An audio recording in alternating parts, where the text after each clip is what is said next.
अरे भाई साहब, जुलाई 2024 का वो महीना याद है जब गौतम गंभीर सर की एंट्री हुई थी तो माहौल ऐसा था जैसे बाहुबली माहिष्मती के सिंहासन पर बैठने आ रहे हों। सबको लगा था कि अब टीम इंडिया में एग्रेशन का ऐसा तड़का लगेगा कि सामने वाली टीमें तो टॉस के वक्त ही सरेंडर कर देंगी।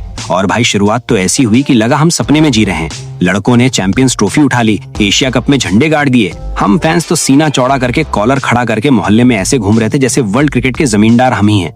लगा कि गंभीर भाई के आते ही टीम को कोई जादू की छड़ी मिल गई है जो सिर्फ सोना उगल रही है। लेकिन भैया ये क्रिकेट है या भूल भुलैया, कुछ समझ ही नहीं आ रहा। उधर कप जीतने की खुशी में हमने लड्डू बांटे ही थे कि इधर टीम ने ऐसे ऐसे रिकॉर्ड बनाने शुरू कर दिए जो इतिहास की किताबों में धूल खा रहे थे। मतलब ये तो वही बात हो गई कि हलवाई की दुकान पर बिठाकर करेले का जूस पिला दिया। ट्रॉफी वाली सेल्फी अभी पुरानी भी नहीं हुई थी कि ग्राउंड पर कुछ ऐसा खेला हो गया जिसकी उम्मीद तो खुद ज्योतिष वाले तोते को भी नहीं थी। अब जरा दिल थाम के बैठो, क्योंकि ये वाला हिस्सा तो सीधा कलेजे पे वार करता है। 12 साल, पूरे 12 साल से इंडिया में टेस्ट सीरीज हारना तो दूर, किसी विदेशी टीम को ड्रॉ कराने में भी पसीने आ जाते थे। हमारा घर किला था किला, लेकिन गंभीर भाई की कोचिंग में ऐसा चमत्कार हुआ कि वो किला अब धर्मशाला बन गया है, जहाँ कोई भी आ रहा है और मजे लेके जा रहा है। 12 साल बाद घर में टेस्ट सीरीज हार गए, वो तो चलो फिर भी जैसे तैसे बर्दाश्त कर लेते, लेकिन भाई 25 साल में पहली बार क्लीन स्वीप। अरे भाई, घर में घुसकर कोई 3-0 से सफा चट कर गया और हम देखते रह गए। ऐसा लगा जैसे टीम इंडिया क्रिकेट खेलने नहीं बल्कि स्वच्छ भारत अभियान में सफाई का डेमो देने आई थी।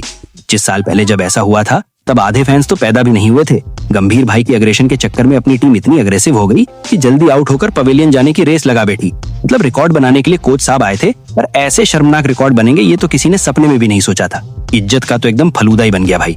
टेस्ट मैच के सदमे से हम उभरे भी नहीं थे कि न्यूजीलैंड वाले फिर आ गए, जैसे वो बिन बुलाए रिश्तेदार जो जाते ही नहीं है। न्यूजीलैंड से हमारा क्या पुराना जन्म का दुश्मनी है ये आज तक समझ नहीं आया। भाई साहब 37 साल, 37! जब आपके पापा शायद स्कूल या कॉलेज में रहे होंगे तब आखिरी बार ऐसा कुछ हुआ था। 37 साल बाद घर में न्यूजीलैंड के हाथों वनडे सीरीज गवा दी।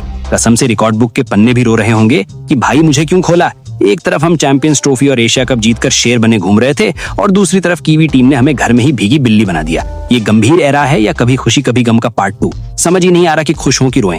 ऐसा लग रहा है कि टीम इंडिया ने कसम खा रखी है कि एक हाथ से ट्रॉफी लाएंगे और दूसरे हाथ से 3-4 दशक पुराने शर्मनाक रिकॉर्ड तोड़कर बैलेंस बराबर करेंगे। न्यूजीलैंड वाले तो अब इंडिया ऐसे आते हैं जैसे नानी के घर गर्मियों की छुट्टी मनाने आ रहे हों और हम बस ताकते रह जाते हैं। तो कुल मिलाकर बात ऐसी है मेरे दोस्तों कि गौतम गंभीर की कोचिंग में टीम इंडिया का हाल उस पुरानी गाड़ी जैसा हो गया है जो कभी तो फर्राटे से 150 की स्पीड पे भागती है और रेस जीत जाती है और कभी बीच बाजार में टायर पंचर करके खड़ी हो जाती है। जुलाई 2024 से अब तक का सफर ऐसा रहा है कि डॉक्टर ने आधे फैंस को बीपी की गोली रिकमेंड कर दी है। चैंपियंस ट्रॉफी और एशिया कप की चमक अपनी जगह है, लेकिन ये 12 साल, 25 साल और 37 साल वाले जो काले टीके लगे हैं ना, वो आसानी से नहीं मिटेंगे।